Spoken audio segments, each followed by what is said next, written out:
राधे राधे, जय Shri Krishna. Welcome back to my channel. कैसे हैं आप सभी? आशा करती सभी ठीक होंगे। ये मेरे बाल गोपाल और ये है हमारी राधा रानी। आप सभी का हमारे चैनल में स्वागत है। और आज हम कथा कहेंगे मौनी एकादशी की। आशा करती हूँ आप सभी को पसंद आएगी। अगर हमारे चैनल पर नए हो तो हमारे चैनल को सब्सक्राइब कीजिएगा, वीडियो को लाइक कीजिएगा और शेयर भी कीजिएगा। आइए कथा शुरू करते हैं। प्राचीन समय में सरस्वती नदी के किनारे भद्रावती नामक एक नगरी बसी हुई थी। उस नगरी में ध्रुतिमान नामक राजा राज्य करता था। उसी नगरी में एक वैश्य रहता था जो धन धान्य से भरा था। उसका नाम धनपाल था। वह बहुत ही धार्मिक प्रवृत्ति का वह नारायण भक्त था। उसे नगर में अनेक भोजनालय, प्याऊ, कुएं, तालाब, धर्मशालाएं आदि बनवाए थे। सड़कों के किनारे कई वृक्ष लगाए जिससे रास्ते में चलने वाले को सुख मिले।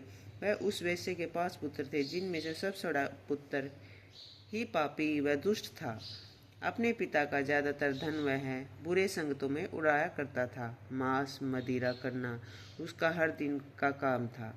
जब समझाने बुझाने पर भी वह सीधे रास्ते पर नहीं आया तो दुखी होकर उसके पिता, भाइयों, परिवार के लोगों ने उसे घर से निकाल दिया और उसकी निंदा करने लगे। घर से निकलने के बाद वह पूर्ण आभूषणों तथा वस्त्रों को बेच बेचकर अपना जीवन यापन करने लगा। धन नष्ट हो जाने पर उसके साथियों ने भी उसका साथ छोड़ दिया। जब वह भूख प्यास से परेशान हो गया, उसने चोरी करने का विचार किया तथा रात्रि में चोरी करके अपना पेट पालने लगा। एक दिन वह पकड़ा गया, लेकिन सिपाहियों ने वैश्य का पुत्र जानकर छोड़ दिया। जब वह दूसरी बार फिर पकड़ा गया, तब सिपाही ने उसका कोई लिहाज नहीं किया। वह राजा के सामने लाकर उसे सारी बातें बताई। तब राजा ने उसे कारागार में डलवा दिया। कारागार में राजा के आदेश से उसे नाना प्रकार के कष्ट दिए गए और अंत में उसे नगर में से निष्कासित करने का आदेश दिया गया। दुखी होकर उसने नगर छोड़ना पड़ा। वह पशु पक्षियों को मार पेट भरने लगा। उसके बाद वह बहेलिया बन गया तथा धनुष बाण से वन के जीवों को मारकर खाने लगा। वह बेचने लगा। एक बार वह भूख और प्यास से व्याकुल होकर भोजन की खोज में निकला तथा कुंडिन्य मुनि के आश्रम में जा पहुंचा।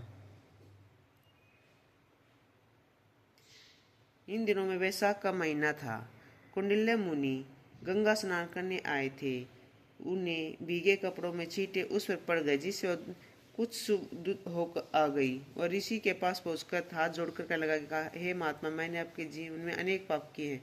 कृपया आप उन पापों से छूटने का कोई साधन था धन रहित उपाय बताइए। ऋषि ने कहा, तुम ध्यान देकर सुनो।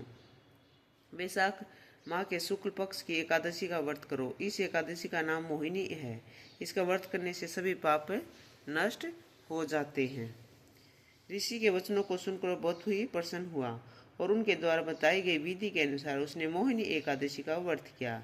इस व्रत के प्रभाव से उसके सभी पाप नष्ट हो गए और अंत में वह विष्णु लोक चला गया। जय श्री राधे। ओम हरे विष्णु। नमो नमो भगवते वासुदेवाय नमो। आप सभी को अगर हमारी कथा अच्छी लगी तो प्लीज़ हमारे चैनल को सब्सक्राइब और वीडियो को लाइक कीजिएगा। Om Shri Radhe Radhe. Thanks for watching.